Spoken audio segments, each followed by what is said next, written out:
Now let's see how this applies to our daily lives. There is not much that you and I can do about a dishonorable country, state, or federal judge, except to vote and pray, believing God for a solution to the situation, and don't underestimate the power of prayer. This is College Classic Campus Hits. We're reading the second part of Dr. Kenneth Copeland, Gloria, and Kenneth Copeland's honor. God bless you.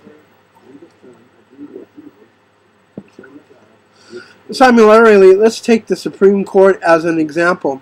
You and I may feel that some Supreme Court justices have been dishonorable, but we cannot vote them out because we did not vote them in. And we can, however, pray them out. I have been part of that. I have heard the Lord say to me in my prayer time, pray this way. Why, I asked. What are we doing here? His answer was, I'm going to change the Supreme Court. I'm going to change that situation, he told me. There are certain things I want you to pray.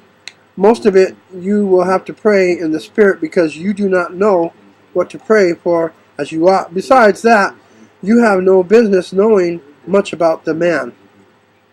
The kind of thing is between God and the person in question.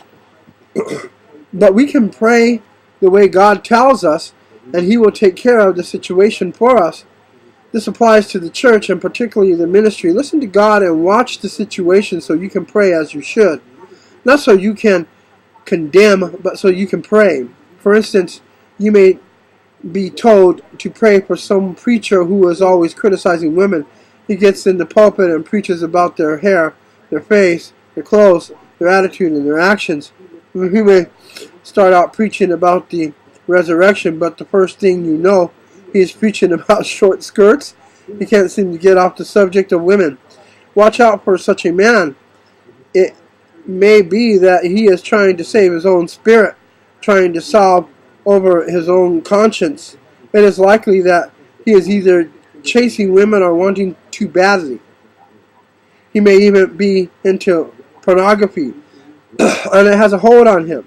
So it comes out in judgment. That isn't always the case, but many times it is.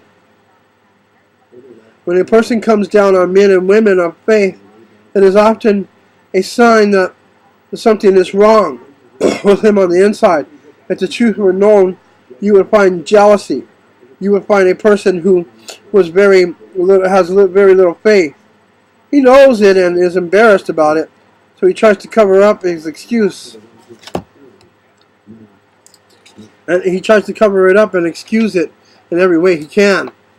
That judgment starts to come out in his life. What is that? Dishonor. The man is using a position of honor in the wrong manner. He needs our prayers. And this is what I meant when I said a dishonorable judge is a contradiction in terms. The same is true of a dishonorable Christian, whether a minister or not. Each of these individuals, by definition, is a person of honor. For one of them to act in a dishonorable manner is contradictory. This is what Paul is telling us in Romans 2. Honor.